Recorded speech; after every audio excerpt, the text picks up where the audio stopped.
उपासना नैव विना विवेकं विनागमं नैव विवेकभानु तथो विवेकाय सदागमानां रहस्यलाभे सततोद्यमी स्यात्.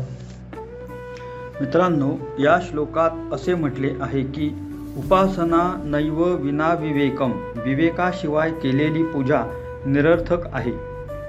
विनागमम नैव विवेक भानुः, म्हणजे आगमावर अवलंबून राहिल्याशिवाय विवेक सूर्यही उगवू शकत नाही, म्हणजेच विवेकाचा काही उपयोग नाही.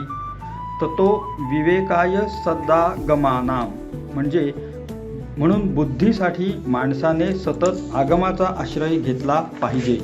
रहस्य लाभे सततोद्यमिस्याः, म्हणजे उत्पन्नाचे रहस्य मिळवण्यासाठी सतत उद्योजक असले पाहिजे. मित्रांनो, एकूणच या श्लोकात स्वयं अध्ययनाची प्रेरणा दिली आहे. कारण जेव्हा आत्मअभ्यास असेल तेव्हाच विवेक निर्माण होईल, आणि जेव्हा विवेक निर्माण होईल तेव्हाच भगवंताची भक्ती, उपासना इत्यादी सफल होईल.